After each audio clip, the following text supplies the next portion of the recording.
Ya, dalam bercakap tentang isu kenaikan harga barangan dan juga perkhidmatan, sudah pastinya kerajaan China berkenaan tentang apakah antara inisiatif dan juga langkah-langkah yang tepat untuk memastikan agar setiap golongan sasar akan mendapat manfaatnya dan juga memberikan keadilan kepada semua. Kerana dalam konteks keadilan ini adalah meletakkan sesuatu pada tempatnya. Dalam perihal dan juga perspektif ekonomi, bagaimana kita boleh meletakkan mengikut pengkategorian ekonomi yang setepatnya dan juga keperluan mengikut kategori tersebut. Assalamualaikum, selamat malam. Terima kasih kerana bersama kami dalam naratif khas pada malam ini, subsidi bersasar.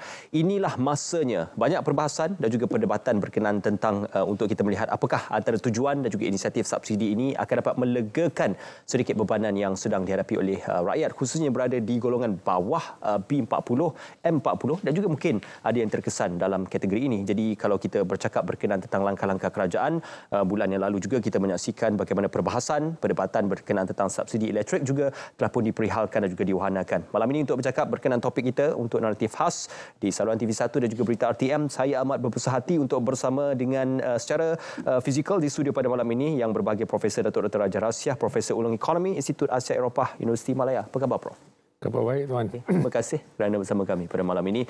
Menarik topiknya, sudah pasti inilah masanya untuk kita bercakap kerana banyak kali dibahaskan, ya, walaupun kita menukar kepimpinan dan sebagainya, tetapi isu ini masih lagi menjadi isu tuntas dalam kalangan masyarakat dan juga sistem ekonomi. Juga bersama dengan kita pada malam ini, Prof. Datuk ialah Prof. Madya Dr. Ahmad Razman Abdul Latif, pengarah program MBA Putra Business School. Apa khabar, Prof. Dr.? Alhamdulillah, Ismail dan Prof. Datuk Raja, apa khabar semua? Ya. Terima kasih kesempatan walaupun saya ada dalam talian. InsyaAllah kita akan melunaskan tugas kita dalam lebih kurang sejam kita bersiaran, bercakap dan juga membereskan perbincangan berkenaan subsidi bersasar. Inilah masanya. Prof. Datuk, subsidi bersasar ini, ya, kita sedia maklum saban tahun bukan sahaja kita melihat laporan ekonomi, tetapi yang amat berhormat Perdana Menteri yang juga Menteri Keuangan pada pembentangan belanjawan tempoh hari juga bercerita dan juga mengungkapkan bahawasanya saban tahun bilion ringgit diperuntukkan hanya untuk peruntukan subsidi, dan ini agak menggusarkan dan juga memberikan kebimbangan kerana mungkin perihal imbangan antara pendapatan dan juga perbelanjaan kerajaan. Apakah subsidi ini membawa kepada suatu gambaran platform ataupun mungkin kita kata konotasi yang besar dalam perbelanjaan negara? Kebetulannya kalau kita berbalik kepada tajuk yang kita mendekati hari ini, kita bimbang kerana tak adanya kerajaan sebelum ini yang berani untuk mengatasi masalah subsidi. Sebab subsidi yang kita keluarkan, kerajaan keluarkan ini dihayati oleh orang ramai, tak kira sama ada yang disasarkan ataupun ramainya yang jadi penunggang percuma. Termasuk juga yang kita lihat yang tafsir sebagai keterisan yang berlaku kerana ianya keluar melalui penyeludupan dan sebagainya. Jadi saya memang gembira kerana adanya Perdana Menteri yang sungguh berazam, memang menunjukkan kesungguhannya untuk mengatasi masalah ini. Namun ada juga beliau, saya kira dalam ucap tamanya, dalam kata-katanya saya lihat adanya segelintir yang masih perlu diberi subsidi. Bukannya subsidi itu harus keluar dengan segera, dengan serta-merta. Jadi saya kira yang 1 bilion itu disediakan untuk matlamat-matlamat seperti itu. Namun saya juga percaya kesungguhannya ini merupakan hasrat saya kerana ia belum dilaksanakan. Ia akan dilaksanakan supaya kita tidak lagi ada suasana di mana sebahagian besar daripada mereka yang menikmati, yang menghayati subsidi itu bukanlah daripada golongan bersasar, adalah daripada yang saya kelaskan sebagai penunggang percuma. Dan dalam konteks ini saya juga termasuk dalam lingkungan ini. Kerana kalau kita terus memberi subsidi seperti itu, ini akan meluaskan jurang antara hutang dengan hasil. Hutang kenaikannya lebih deras daripada hasil yang dikutip. Termasuk juga hasil cukai, begitu juga dengan hasil yang lain, termasuk pengeksportan minyak dan sebagainya, dividen yang diperolehi daripadanya. Jadi selagi kita tidak mengatasi masalah ini, kita akan menghadapi masalah yang kini telah menjejaskan, menggugat kebolehan negara untuk membantu mendukung pembangunan. Yang saya maksudkan tu, kini jurang imbangan kewangan tu telah mencecah 600, sedangkan daripada Akta Tanggungjawab Fiskal harapan kita adalah untuk memastikan ia tidak mencecah 3%. Begitu juga dengan hutang dalam KDNK. Satu ketika kita tetapkan bumbung 55%, kini telah melambung pada 65%. Itu indikator yang membimbangkan. Ya, selagi kita tidak mengatasi masalah ini, satu ketika nanti kita tak ada lagi duit nak buat apa-apa untuk menggerakkannya. Termasuk juga kita harus sedar minyak yang kita ada sekarang ni akan pupus pada tahun 2035. Selagi kita tidak mengatasi semua masalah sebelumnya, kita harus risau tentang masa depan negara. Ya, tetapi kalau kita bercakap tentang ekonomi per se, sudah pastinya subsidi itu dilihat sebagai suatu gerakan ataupun tindakan yang tidak banyak dipersetujui dalam suatu falsafah ataupun prinsip ekonomi. Ia lebih kepada melihatkan kepada bagaimana pendirian political will yang diambil untuk memberikan subsidi ataupun mengenakan subsidi. Prof. Dr. Ahmad Azman mungkin melihat kalau subsidi bersasar ini diperkenalkan, malah ada golongan yang tidak akan menikmati subsidi, ia seolah-olah satu tindakan yang tidak bersifat populis. Ya, apabila kita melihat konteks yang lebih umum, baru-baru ini Perdana Menteri telah meluncurkan ekonomi madani dan salah satu matlamat yang ingin dicapai ialah ke arah kemampanan fiskal, iaitu sasaran defisit fiskal 3% ataupun lebih baik. Dan seperti yang dilihat, yang berlaku sejak kebelakangan ini sebelum pandemik hingga sekarang, memang betul lah seperti yang Prof. Raja kata, tidak ada kerajaan yang mahu membicarakan ataupun melihat mekanisme subsidi yang lebih adil kepada mereka yang memerlukannya, kerana semasa itu mungkin disebabkan pandemik semua terasa. Dan mungkin semasa itu masih lagi ada kemampuan untuk kerajaan memberi subsidi, sebab masa itu pun peratusan hutang kerajaan persekutuan kepada KNK masih lagi orang kata dianggap terkawal. Tetapi sekarang kita lihat dengan peningkatan yang begitu ketara dan juga matlamat ekonomi madani untuk ke arah kemampanan fiskal, sesuatu harus dilakukan. Dan subsidi bersasar itulah merupakan satu yang perlu dilaksanakan, tidak boleh lagi ditangguh-tangguh lagi, kerana kita melihat beberapa lagi situasi semasa yang menyebabkan kerajaan terpaksa mengambil tindakan sebagai rupa. Kalau kita lihat sebagai contoh, subsidi minyak RON 95 masih lagi diteruskan sekarang ini, tetapi kalau kita lihat pergerakan harga minyak Brent dunia sebagai contoh telah meningkat ke $85 sekarang ni. Baru 3-4 bulan lepas sekitar 75, tapi sekarang naik ke 85, malahan ada yang menjangkakan ia akan meningkat kepada $100. Kalau ia meningkat dengan begitu ketara selepas ini, maka beban kerajaan untuk memberi subsidi pukal kepada semua melalui minyak ini akan terlalu tinggi.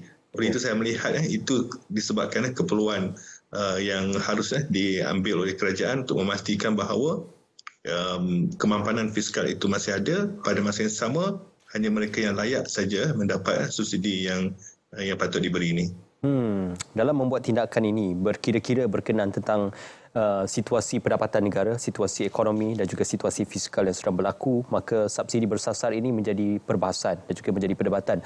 Ya, Amat Berhormat Perdana Menteri Datuk Seri Anwar Ibrahim, Prof pernah menyatakan bahawasanya subsidi ini perlu diberikan kepada rakyat yang benar-benar layak dan memerlukan. Dua konotasi penting, layak dan memerlukan. Dan beliau juga turut berkata kerana dalam perihal ini, subsidi ini sebelum ini dinikmati oleh golongan kaya dan konglomerat. Contohnya, subsidi elektrik sekitar 2.5 bilion ringgit dinikmati oleh golongan kaya dan konglomerat, yang boleh kita gambarkan konotasinya itu. Jadi, apabila dibahagikan atau dicerakinkan pengkategorian itu, apakah adil untuk kita bercakap berkenaan subsidi ini bersandarkan kepada status ekonomi? Saya sebenarnya menerima dan memang suka apa yang telah berlaku untuk membuang subsidi bermula daripada subsidi electricity. Yang itu memang antara yang awal sekali yang dilakukan, kerana saya kira yang ini tidak menggambarkan, sebab ianya memberi subsidi ke atas harga pasaran, ditanggung oleh kerajaan. Sedangkan kita beri subsidi kerana adanya golongan tertentu, B40 katakan, ataupun kini kita sifatkan mereka dalam B60 menghadapi masalah juga. Jadi ini bermakna kita hendakkan supaya mereka hidup tanpa menghadapi kesengsaraan. Ini memang sebahagian daripada takrif pembangunan. Ini bermakna kita tidak boleh cuma bersaing sehinggakan sebahagian daripada masyarakat itu terbunuh. Meninggal kerana tak cukup makan ke keperluan asas tidak dapat ditampung. Jadi memang kita terima itu satu perkara kena dibuat oleh sesebuah negara, biarpun setengah-setengah negara tidak menghiraukannya, macam Amerika Syarikat sebagai satu contoh, setengah-setengah negeri, begitu juga dengan Britain. Tapi kalau kita guna contoh seperti negara-negara Nordik, sebenarnya memang mereka mengutamakan supaya kemiskinan itu ditangani, supaya kelestarian itu dihargai. Jadi dalam konteks seperti itu, kita harus terima bahawa subsidi harus disasar kerana ianya disasarkan kepada kelompok tertentu supaya tidak dibazirkan, sedangkan negara menghadapi masalah kerana selagi kita tidak mengatasi masalah ini, menangani masalah ini, kita akan terus menghadapi imbangan yang semakin negatif antara hasil dengan hutang. Begitu juga dengan hutang dalam KDNK. Jadi saya kira perkara itu bukanlah sesuatu yang kita tolak semata-mata seperti mana setengah-setengah ahli ekonomi menyatakan, supaya mereka yang layak, yang benar-benar menunjukkan kebolehan, yang menunjukkan daya saing dan sebagainya diberi subsidi itu. Sama juga dengan industri. Kalau kita lihat industri muda, sebelum industri itu berjaya menjadi matang, memperlihatkan daya saing yang tinggi, ada juga infant industry protection tu, perlindungan yang diberi kepada industri, tapi dengan niat supaya pemantauan berlaku, supaya tak adanya pembaziran berlaku. Akhirnya industri yang kita maksudkan sebagai muda menjadi dewasa dan dapat bersaing di gelanggang sedunia. Jadi saya kira adanya sebab-sebab adanya hujah-hujah yang menyokong pemberian subsidi, tetapilah bukanlah supaya ia disalahgunakan. Saya nak menyentuh berkenaan tentang subsidi bagi petrol, diesel dan gas petroleum. Prof. Dr. Ahmad Razman, mungkin ini juga satu perkara yang perlu diperihalkan dan juga ditambat kepada situasi turun naik harga pasaran semasa bagi petroleum, gas dan juga diesel. Kerana kalau kita melihat pemberian itu juga bergantung kepada berapa banyak yang ditanggung oleh kerajaan, bergantung juga kepada turun naik harga komoditi tersebut.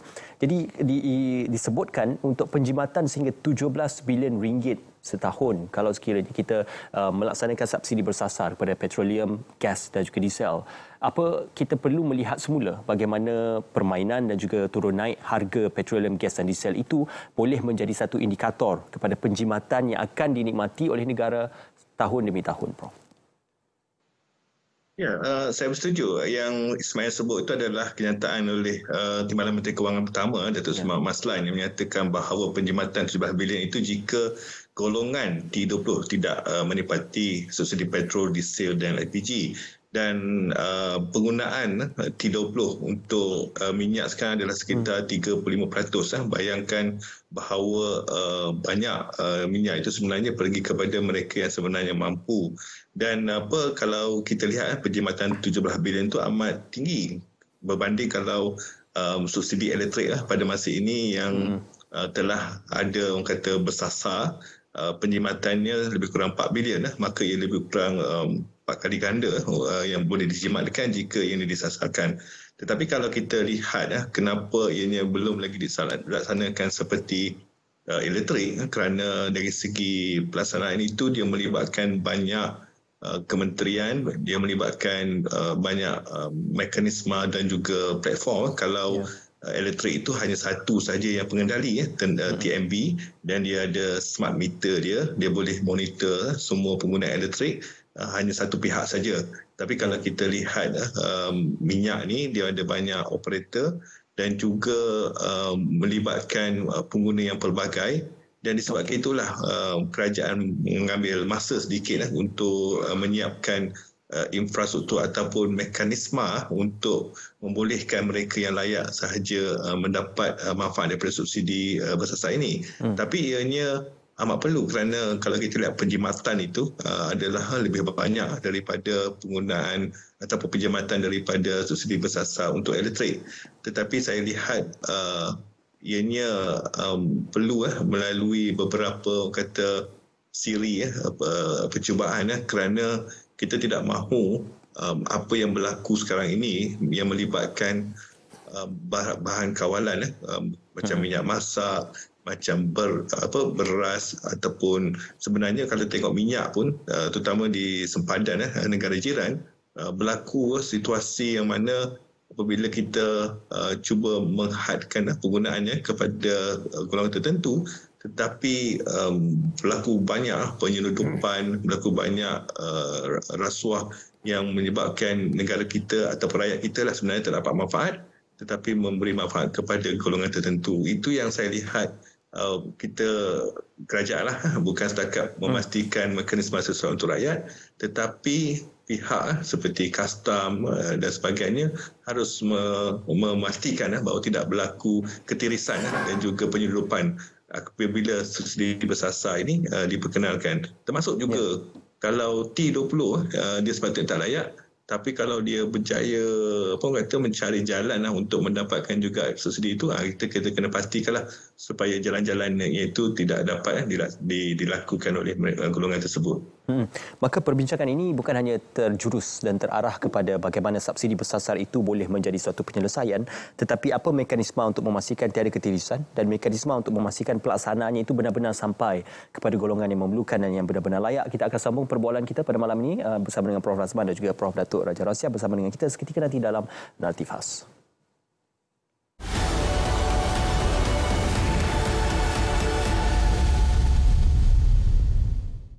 Saya start mencuburi dalam bidang urut ni sejak dari 2010. Assalamualaikum, nama saya Badrul Nizam. Saya memang sepenuh masa kerja sebagai tukang urut. Aktiviti saya sehari daripada pukul 10 sampai ke 1 pagi. Daripada pukul 10 tu saya bangun tidur. Lepas tu saya pergi sarapan, makan-makan semua. Lepas tu saya dah start kerja. Saya kerja start daripada pukul 5 petang lah. 5 petang sampai ke 1 pagi. Pulangannya tak menentu. Kadang-kadang banyak, kadang-kadang sikit. Dia tengok pada customer lah. Dia kalau customer ramai, Alhamdulillah. Dia kalau customer kurang tu, kita just nak buat apa kan, terima je lah. Saya surut saya selalunya dekat ni Titi Wangsa, dekat keliling. Saya kadang-kadang naik LRT, monorail, tak pun KTM, tambang pergi dan balik, selalu habis dalam RM20 lah.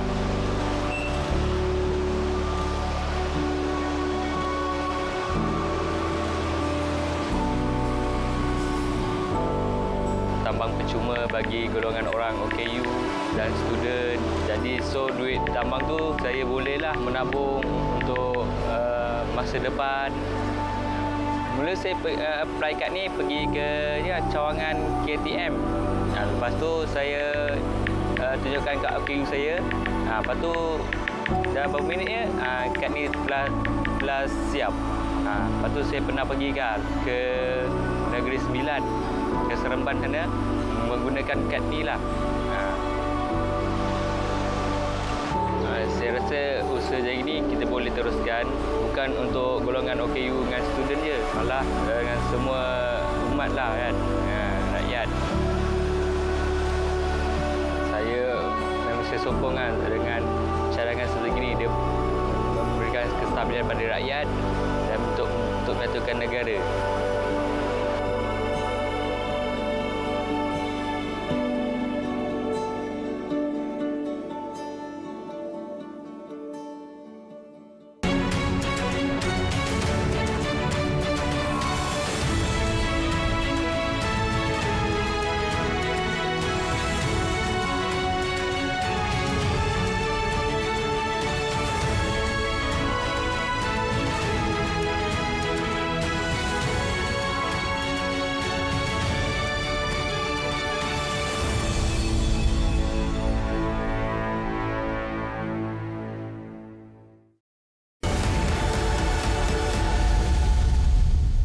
Bersua kembali Naratif Khas bersama dengan Profesor Datuk Dr. Raja Rahsia dan juga Profesor Madya Dr. Ahmad Azman Abdul Latif dari Putra Business School dan juga Prof. Datuk Dr. Raja Rahsia dari Institut Asia Eropah Universiti Malaya. Prof. Datuk, Tadi Prof. Dr. Ahmad Azman bercerita berkenaan tentang ketirisan yang berlaku kerana it will defeat the purpose, tidak akan mencapai kepada tujuan dan juga hasratnya kalau masalah ketirisan dan juga penyelewengan masih berlaku. Cuma apabila kita bercakap berkenaan mekanisme ini difahamkan dan juga diberikan penceritaan tadi, kalau elektrik mungkin mudah kerana isi rumah itu berdaftar dengan bil elektrik dan sebagainya. Cuma untuk petroleum mekanismenya mungkin agak sukar kerana dalam proses pembelian itu juga mungkin memerlukan satu kawalan dan juga pemerhatian serta pengawalan servis provider dan sebagainya. Jadi apa mungkin kita masih memerlukan masa untuk mengadaptasi dan juga mengimplementasi subsidi bagi petrol, gas dan juga diesel ini. Ya, itu merupakan satu kenyataan apa yang Prof. Razman bilang tadi. Lebih mudah untuk mengurangkan dan menghapuskan pemberian subsidi kepada elektrik kerana pertalian yang dibuat tu dia tidak melibatkan seseorang isi rumah tu yang mengetui isi rumah ke tempat tertentu untuk membeli sesuatu seperti minyak dan gas. Tapi saya kira bagi minyak dan gas memang infrastrukturnya semestinya lain. Dia harus memastikan yang ketirisan itu tak berlaku. Penunggang percuma itu tak lagi menghayati subsidi berkenaan. Bagi saya ia juga melibatkan penguatkuasaan pihak penguat. Buat masa ini kalau kita boleh pastikan semua yang tak layak tak dapat, memang kita boleh mengatasi masalah imbangan pembayaran pun yang melanda negara. Jadi saya kira ia memerlukan sekurang-kurangnya setahun, tapi mungkin 2 tahun agar kita lihat apakah dampak yang kita lihat daripada pelaksanaan itu, cuba mengatasi masalah itu supaya perkara-perkara seperti itu boleh diatasi. Kemudian kita lihatlah yang mana lebih sesuai, dan sementara kita berbuat demikian, kita harus juga lihat bagaimana ianya dilaksanakan di negara lain. Sebagai contoh kita gunakan teladan yang kita lihat, dan seharusnya harus diadaptasi untuk negara, bukannya mudah. Dan dalam hal ini harapan saya juga adalah supaya rakyat Malaysia, tak kira parti, tak kira bangsa dan sebagainya, akan bersatu padu untuk membantu negara mencapai matlamat ini. Ini demi kepentingan semua rakyat ni. Tapi bila kita bercakap lanjut berkenaan subsidi ini, ia bercerita berkenaan intervensi atau dalam kata yang lebih moleknya adalah campur tangan kerajaan. Ini perlu untuk memastikan kitaran ekonomi itu tidak terlalu sentrik ataupun terfokus kepada pergerakan ekonomi semasa. Apabila bercakap berkenaan tentang isu subsidi mekanisme, kita juga bercakap tentang firma. Tidak mahu ada isu kematian firma ataupun yang gulung tikar, maka apa insentif lain yang difikirkan sesuai kalau insentif subsidi tidak diberikan kepada industri besar ini? Pertamanya, persoalan yang pertamanya, kita harus sedar bahawa subsidi itu adalah satu petanda campur tangan kerajaan kerana subsidi diberi dan yang akan mengurangkan harga pasaran. Jadi dari segi takrifnya itu merupakan satu campur tangan. Tapi soalan yang kedua yang diajukan oleh Saudara Ismail cukup bagus sekali, kerana kalau kita nak mendorong keusahawanan, tak mungkin ianya boleh berlaku selagi kita tidak melindung industri kecil dan sederhana. Kerana mereka tak boleh bersaing dengan yang telah menjadi dewasa, yang matang, yang sudah pun mencapai daya saing untuk bersaing di pasaran dunia. Jadi, kalaulah kita harapkan pentas ekonomi negara memperlihatkan bilangan usahawan itu bertambah, perlu memberi subsidi. Tapi bila subsidi diberi, kita harus pastikan ketirisan tak berlaku. Kita harus pastikan subsidi itu tak berubah kepada rasuah. Satu, tak berubah kepada pengurangan daya saing. Kerana setengah-setengah firma tu kita harus ada taraf tertentu, kita harus memantau, tetapkan sasaran tertentu supaya firma berkenaan itu menunjukkan prestasi. Prestasi ini naik. Macam di Korea Selatan, setiap satu firma yang menghayati subsidi bunga 1975 di bawah pimpinan Presiden Park Chung-hee, mereka harus pastikan setiap tahun dia menunjukkan paras pecahan ekspor yang semakin bertambah. Kalau tidak, dia dibuang terus. Ada penilaiannya? Ya. Selagi dia menggunakan pinjaman yang menggunakan subsidi itu untuk meminjamkan di pasaran biasa, dapat lebihan tu, arbitrage differential. dia dimasukkan ke dalam penjara. Dalam buku Asia's Next Giant, Alice Hamilton menceritakan keseluruhannya. Jadi keteguhan seperti itu harus ada. Ini akan membawa kepada penggunaan apa yang kita sebut sebagai kayu dengan carrot. Okey. Jadi kita beri carrot sebagai subsidi, sebagai sesuatu untuk sweetener semata-mata, gula untuk menarik dan membantu. Tapi kita harus juga ada kayu, rotan, memastikan kita tidak akan menerima prestasi yang rendah, penyalahgunaan subsidi berkenaan. Sebagai peringatan. Ya. Peringatan juga Prof. Dr. Ahmad Azman. Tadi kita banyak bercerita tentang ketirisan dan juga kita bercerita tentang bagaimana penerimaan masyarakat, kerana bila bercakap berkenaan penerimaan ini juga ia akan mendapat reaksi yang pelbagai daripada masyarakat dalam pelbagai kategori. Maka sudah pasti setiap golongan itu akan mengatakan mereka layak dan mereka perlu untuk pemberian subsidi ini, dan ini akan menimbulkan banyak lagi perdebatan yang lain. Apa dalam perihal bercerita tentang dasar yang populis dan juga dasar yang bersifat ekonomikal ini, kerajaan perlu benar-benar memhalusi dan meneliti keperluan dari semasa ke semasa. Ya, kalau kita lihat subsidi bersasar, walaupun seringkali dicanangkan bahawa yang akan terus menerima subsidi bersasar ini adalah B40 dan juga M40, bermaknanya 80% daripada isi rumah yang mungkin tak terima, mungkin adalah T20. Tapi kalau kita lihat dalam konteks subsidi bersasar untuk elektrik, sebenarnya bukan T20, tetapi mereka yang mempunyai penggunaan elektrik yang memang agak tinggi baru dikenakan ataupun baru tidak menerima subsidi tersebut. Oleh itu, dalam konsep subsidi bersasar untuk minyak sebagai contohnya.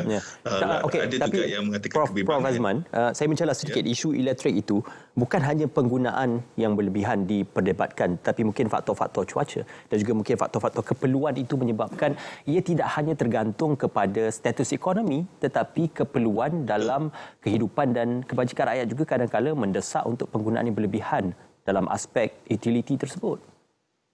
Ya. Sama juga dengan penggunaan elektrik, ada yang penggunaan minyak, ada yang kata saiz kereta yang besar tidak semestinya hanya golongan T20 sahaja, ataupun sebenarnya golongan T20 ni banyak menggunakan kereta hybrid ataupun elektrik. Dan oleh sebab itu, ianya walaupun dinamakan subsidi bersasar, tetapi ianya tidak boleh orang kata terlalu mudah untuk mengklasifikasikan siapa yang layak menerimanya.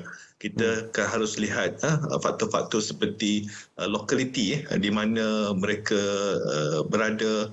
Of course, sudah tentu faktor pendapatan isi rumah itu pun penting, tetapi juga saiz isi rumah memainkan peranan. Golongan M40 kalau duduk di bandar mempunyai ahli keluarga yang ramai, juga sebenarnya orang kata turut orang kata terbeban, dan mungkin mereka terpaksa menggunakan elektrik yang tinggi dan juga mungkin menggunakan kenderaan yang berkuasa tinggi kerana ahli yang ramai. Oleh itu saya melihat apabila kerajaan mahu memikirkan tentang subsidi bersasar, mereka tidak akan bergantung kepada satu pengkalan data saja. Dia akan melibatkan pengkalan data daripada pelbagai kementerian seperti Kementerian Ekonomi, Kementerian Kewangan, Kementerian Pengangkutan, MITI, KPDN, yang untuk membolehkan bahawa majoriti yang layak menerima, tidak ada yang kata terkesan akibat pelaksanaan subsidi bersasar ini, kerana itu kebimbangan rakyat. Majoriti mahukan bantuan subsidi ini dikekalkan, tetapi mereka juga mungkin risau. Mereka sepatutnya menerima, tetapi apabila dilaksanakan mereka terkeluar, nama tidak ada dalam pengkalan dan terpaksa membayar lebih daripada yang sepatutnya. Di situ memastikan bahawa pengkalan data itu betul-betul komprehensif, meliputi semua maklumat penduduk adalah amat penting. Dan ini adalah satu cabaran kepada kerajaan, kerana kita bercakap tentang penduduk Malaysia sekarang dah 30 4 juta, kalau cakap tentang isi rumah pun berjuta-juta, maka ini adalah satu usaha yang kita lihat bukan boleh dilakukan serta-merta. Ini akan mengambil masa. Kemungkinan saya melihat tahun depan baru akan dapat dilaksanakan secara berperingkat, bukan secara menyeluruh. Kalau tengok kenyataan kerajaan, kemungkinan dia akan mulakan diesel dulu, supaya impak dia tidak orang kata pergi ke semua orang, tetapi hanya kepada pengguna minyak diesel dulu. Okey. Tadi disebutkan berkenaan tentang penggunaan teknologi. Saya suka untuk menyentuh berkenaan teknologi digital ataupun digital profiling yang memudahkan urusan ini, kerana kita bergerak maju ke arah dunia yang lebih canggih dan juga berevolusi pada dunia digital. Apa salahnya kita memanfaatkan sepenuhnya? Semuanya kita akan wahanakan seketika nanti dalam Naratif Khas pada malam ini.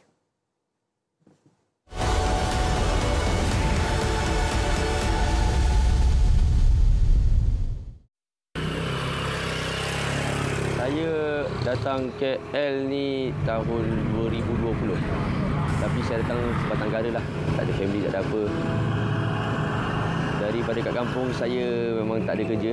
Tapi saya datang KL, niatnya nak ubah hidup. Dapat kerja swasta, adalah gaji banyak sikit. Tapi sebabkan PKP, saya kena cancel kontrak. Jadi saya tak dapat nak teruskan saya punya perjuangan. Tapi sebabkan ini memang saya punya impian nak jadi food rider, tapi saya tak ada lesen, saya tak ada apa, saya tak ada motor. Ni pun motor abang.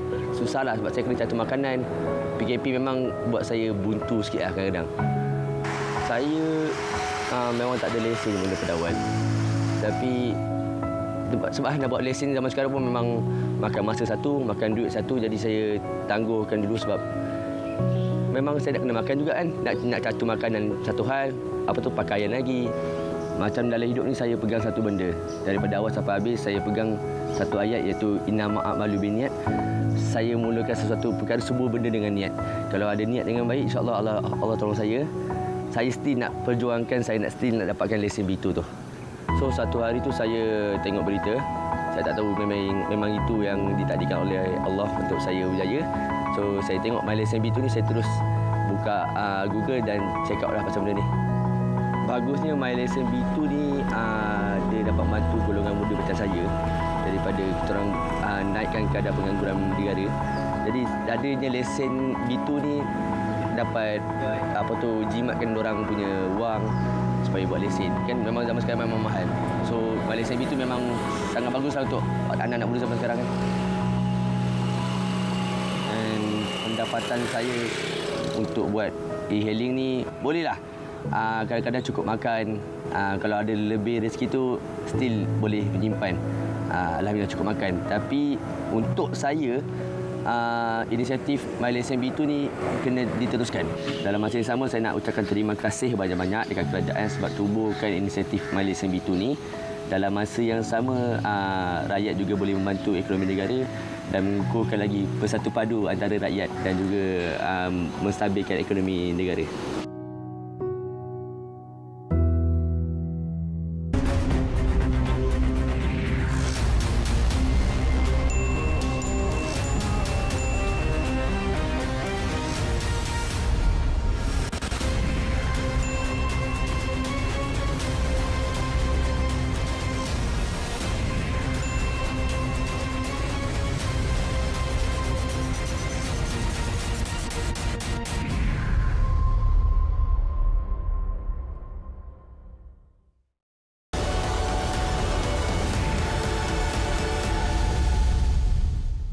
So kembali Naratif Khas, subsidi bersasar, inilah masanya. Prof. Datuk Dr. Raja Rasya dan juga Prof. Madya Dr. Ahmad Azman secara dalam talian.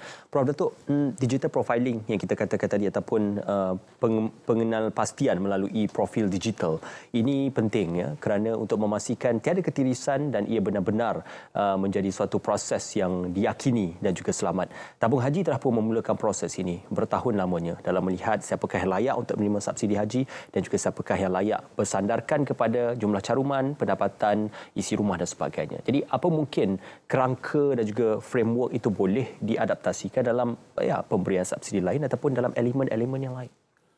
Baik sekali. Saya sebenarnya berfikir bahawa kerajaan sedang mengaturkan satu sistem digital dengan menggunakan teknologi blockchain yang memudahkan supaya setiap satu urus niaga itu apabila dibuat, bayangkan saya beli sesuatu, semua pihak berkenaan yang memantaunya dapat tahu keseluruhan urus niaga itu. Yeah. Jadi saya kira ini seperti apa yang Tabung Haji sedang buat, tapi yang ini lebih rapi, lebih meluas, menyeluruh. Jadi saya kira sistem ini amat baik. Kita harus cuba menerima gelombang-gelombang yang timbul daripada pendigitalan.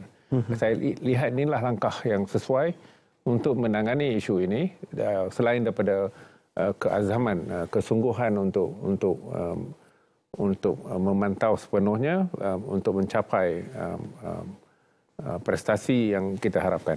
Ya, seperkara lagi, tempoh hari juga kita melihat inisiatif kerajaan untuk memberikan e-belia rahmah. Itu sebenarnya di sebalik itu, walaupun kita memandang ia sebagai suatu pemberian tunai, tetapi ia adalah untuk menggalakkan penggunaan platform dalam talian. Maka di sebaliknya itu juga ia menggambarkan platform dalam talian ini boleh mengesan dan juga mengenal pasti kaedah pembelian dan juga pattern pembelian bagi pengguna serta rakyat Malaysia.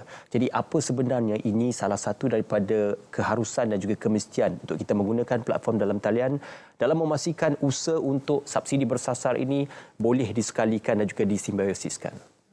Kebetulannya usaha sedemikian untuk kita telah mempamerkan, membesarkan peralihan kerajaan kepada e-government. Dan macam-macam kita buat. Sebenarnya masa itulah kita laksanakan semua ni. Biarpun dari segi dasarnya, semuanya timbul 2018 sehinggalah 2020. Apa yang saudara maksudkan itu bagus. Sepatutnya dijalankan lebih awal lagi. Yang termasuk juga di bawah pimpinan Datuk Seri Najib. Harapan saya supaya kita melangkah dan terus melaksanakan daripada cuma cakap. Dan dalam hal ini saya juga harapan saya supaya kita tidak menunggu. Ini lebih melibatkan penerapan teknologi kepada katakan peneroka kecil. Kita nakkan supaya teknologi revolusi 4.0 termasuklah robot, termasuklah drone dan sebagainya, sampai kepada mereka. Harapan saya supaya kita tidak lagi menunggu kepada sama ada seseorang buah peneroka itu sedia menerimanya. Kerana kalau kita tunggu, kita akan menghadapi masalah pembahagian, masalah kesenjangan digital. Yang ada digital prestasinya lebih tinggi, yang tiada prestasinya rendah. Jadi memang dia tak mampu bersaing. Jadi harapan saya supaya kita membawa terus kepada mereka, termasuk juga untuk menangani masalah ketidakcukupan makanan. Kita menghadapi masalah itu, dan bukan hanya itu, imbangan pembayaran makanan ni semakin negatif ni, semakin meluas sejak 1990 lagi. Jadi harapan saya kita membawa kepadanya dan kita harus juga menilai dan memastikan jurang itu semakin mengurang dan akhirnya kita ada lebihan di ekspor makanan umpamanya. Okey. Tersentuh berkenaan tentang isu makanan dan juga kos harga barang, ya. Prof Razman mungkin ada pandangan ataupun respon kerana kita sedia maklum dari segi optiknya setiap kali bercerita berkenaan isu subsidi, penarikan subsidi ataupun meletakkan subsidi itu secara bersasar, ia akan memberi kesan berantai mungkin kepada kitaran ekonomi, khusus pada harga barang. Kerana kalau kita mulakan rantaian itu daripada petroleum, diesel dan juga gas, ia akan menyebabkan kos pengangkutan meningkat dan juga akan memberikan kesan kepada harga barang. Jadi ini sering kali berlaku. Kita banyak menyaksikan perkara ini. Perlu kawalan daripada kerajaan dan juga perlukan penguatkuasaan yang tegas dalam memastikan kos harga barang masih terkawal walaupun isu subsidi ini disasarkan kepada golongan tertentu, Prof.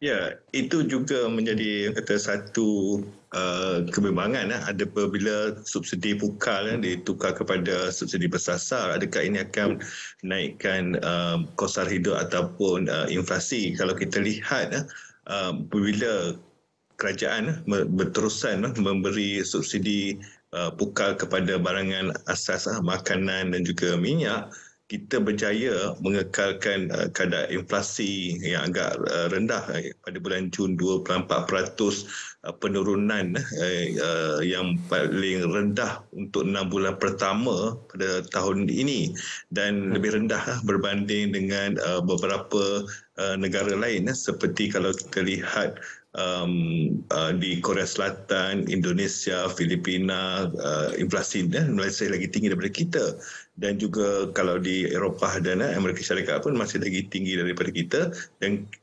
disebabkan kerajaan masih lagi kata meletakkan sejumlah peruntukan yang banyak untuk subsidi.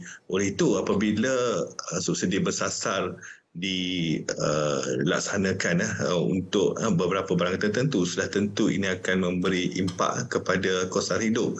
Kalau kita lihat dalam indeks harga pengguna makanan sahaja, hampir 30% dia punya pemberatnya, iaitu bermakna kenaikan ataupun harga barangan dan perkhidmatan ini 30% pemberatnya adalah makanan. Dan juga kalau tengok pengangkutan 14.6% dan dekat 15% jugalah. Dan kalau raw 95 itu sendiri 8.5%. Oleh itu sebarang orang kata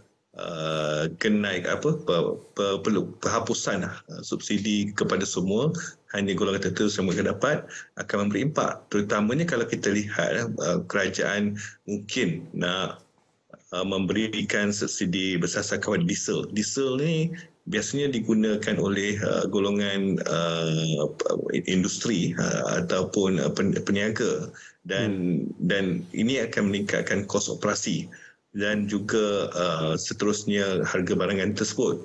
Oleh itu kalau kita lihat adakah kebimbangan ini wujud, memang ianya boleh memberi impak kepada kadar inflasi. Tetapi mungkin disebabkan pada masa ini kita punya kadar inflasi rendah, jadi kalau dia naik sedikit itu boleh lagi orang kata terkawal. Dan kita ada beberapa mekanisme lain selain daripada mekanisme fiskal, kita juga ada mekanisme monetary untuk memastikan bahawa kadar inflasi itu terkawal. Sudah tentu akan ada impak, tetapi saya melihat ianya merupakan satu peluang untuk kerajaan melihat pelaksanaan ini apabila kadar inflasi pada masa ini masih orang kata dianggap pada tahap yang kadar yang rendah lah. Okey. Prof Razman mungkin positif melihatkan kepada kadar inflasi yang masih dikatakan terkawal, tetapi apabila kita bercerita tentang angka dan juga numbernya itu, mungkin ada yang berpandangan juga kita perlu berhati-hati dan juga memberikan tumpuan. Prof Datuk, saya teringat apabila YB Rafizi pernah menyatakan negara kita tiada ruang fiskal kecuali kita beralih kepada subsidi bersasar. Ya, kita melihat juga rentetan itu projek MRT 3 terpaksa mungkin dijedahkan seketika atau ditangguhkan dalam memberi ruang kepada isu-isu kebajikan rakyat diutamakan berbanding pembangunan infrastruktur mega. Jadi timbang tara ini mungkin berada pada suatu keadaan kita perlu buat pilihan yang mana perlu diutamakan, dan apakah jangka pendek itu perlu untuk diberikan perhatian berbanding jangka panjang yang kita sedia maklum adalah bercerita tentang kemampanan dan juga kelangsungan ekonomi. Kita harus sedar bahawa dalam suku yang pertama, Malaysia telah mencatatkan pertumbuhan KDNK sebanyak 5.6%. Okey. Inflasinya 2.8%. Kalau kita lihat dalam tempoh setahun sebelumnya, ia menunjukkan arus yang semakin menurun. Kerana bukan hanya inflasi biasa CPI, begitu juga dengan inflasi makanan yang Prof Razman utarakan tadi, kedua-duanya naik sebelum ni. Jadi tapi kita tidak boleh yakin dengan kedudukan sebegitu. Kita tak boleh yakin. Dan yang saya maksudkan ni, apa yang YB Rafizi maksudkan itu memang kita harus terima. Ini juga menggambarkan tak adanya ruang untuk kita semakin belanja dan menambahkan lagi hutang. Dan dalam konteks itu kita harus juga sedar bahawa kalau kita buangkan subsidi, semestinya ia akan menaikkan harga, sama ada harga indeks pengguna ataupun harga inflasi makanan. Tapi yang itu akan hanya berlaku pada satu ketika sahaja, one time, kerana ia dinaikkan dan kemudian tidak dinaikkan lagi. Jadi saya lihat apakah kita harus guna kesempatan itu kerana kita lihat ini merupakan satu amalan gelagat yang ini telah seolah-olah macam pengguna pun dah jadi mabuk diberi subsidi sebegitu. Kita keluarkannya itu dan kemudian carilah jalan lain untuk menggantikannya supaya golongan yang berada.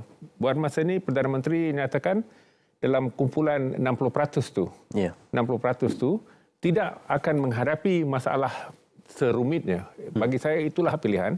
Dan kedua pula, antara pilihan MRT yang ketiga dengan perkara yang lain, saya masih ingat masa Perdana Menteri, sebab saya datang ke televisyen untuk memberi ulasan terhadap Belanjawan 2023, beliau telah, yang amat berhormat, telah menyatakan daripada kita terus mengembangkan MRT dan sebagainya, elok mereka yang hidup sengsara disasarkan.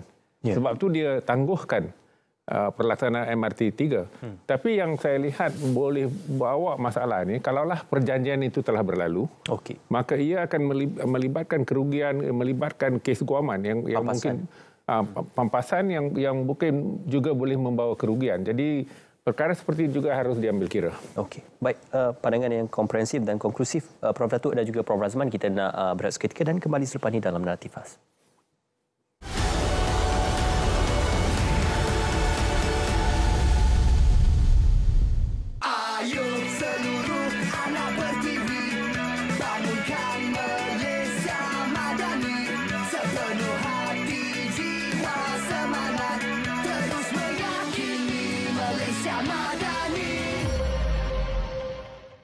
Hai guys, anda bersama dengan saya Syasha Nadira untuk program Suara Madani. Dekat sini kita nak tanya sendirilah rakyat Selangor macam mana diorang kekalkan kadar pengangguran di bawah 4%. Macam pelik juga.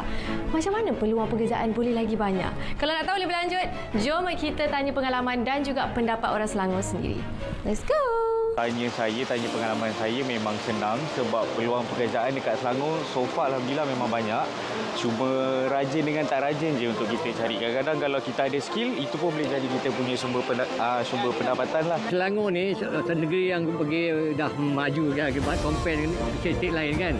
Jadi mana dia attract penduduk lain. Contoh daripada Kelantan dengan dia attract. Jadi mana benda tu akan boom, berkembang kan.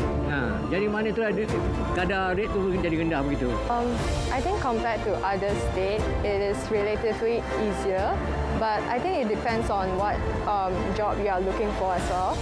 Like there are some common jobs and there are some jobs that are still on demand, and it is really depends on what you are really looking for. Oh, I think definitely. Sebab hari tu saya pun ada pergi juga dan saya rasa memang tempat tu bagus lah. Especially untuk orang muda dan nak pergi sana as tempat pertama nak cari kerja. I think memang very useful for them lah. I hope that kerajaan sekarang still meneruskan inisiatif ni so that boleh benefit all of us lah. Dia negeri-negeri lain patut ikut buka untuk dorang punya rakyat, dorang bagi dorang buka. Memang bagus. Good job Selangor. Macam itulah yang kita nak. Okey, diharapkan usaha-usaha yang dijalankan oleh kerajaan negeri Selangor bukan saja dapat membantu rakyat di negeri Selangor, tetapi dapat juga bantu rakyat di seluruh Malaysia. Dan semoga inisiatif yang dijalankan oleh kerajaan negeri dapat dikekalkan dan diteruskan supaya dapat membantu seluruh rakyat Malaysia di masa yang akan datang.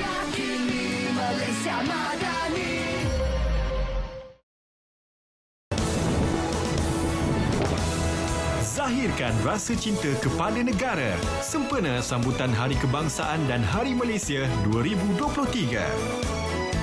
Gelorakan semangat patriotik dengan kibaran bendera, lambang kemegahan negara. Hormati jalur gemilang dengan cara pengibaran yang betul. Ayo, kibarkan jalur gemilang.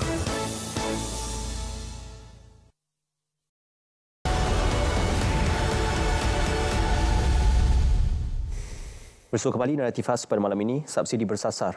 Seperti yang diumumkan oleh Amat Berhormat Perdana Menteri, satu sistem dinamakan adalah sistem padu yang untuk melihatkan kepada bagaimana untuk mengenal pasti dan juga memberikan suatu pengkategorian yang sesuai dan juga tepat kepada mereka benar-benar layak mendapat subsidi ini.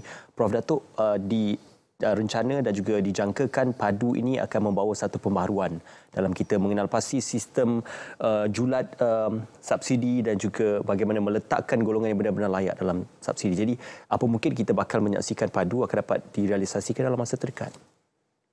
Itu seharusnya dijadikan hasrat semua orang ni. Sebab niatnya murni untuk memastikan yang segala subsidi itu pergi kepada mereka yang bersasar.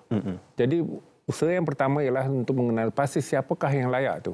Okey. Jadi setakat ni saya lihat padu tu masih dihalusi. Jadi ketika ia ini dilaksanakan, harapan saya supaya ia dapat mencapai matlamat sedemikian. Memandangkan perkara ini telah berlaku di beberapa negara, saya tak khawatir, saya tak bimbang yang ini tak mungkin berlaku. Okey. Ya, so saya masih penuh dengan keyakinan yang amat berhormat utarakan tu dapat berjaya nanti. Prof. Azman, isu subsidi ini sudah pasti akan membawa kepada perbahasan yang lebih lanjut, dan tadi kita banyak bercerita tentang isu ketirisan dan juga bagaimana untuk memastikan agar ia dapat dilaksanakan dengan sesuai dan juga tepat pada masanya. Tetapi tidak lengkap kalau bercerita tentang subsidi tanpa bercerita juga tentang pendapatan negara. Pendapatan bercukai adalah pendapatan yang terbesar negara. Jadi cadangan ini sudah pasti akan menimbulkan isu perdebatan GST versus SST. Ada yang menjangkakan GST ini satu sistem percukaian yang tepat untuk membawa kepada nilai pendapatan negara yang lebih sistematik dan juga mapan. Apa respon Prof. Azman berkenaan pengenalan kembali GST?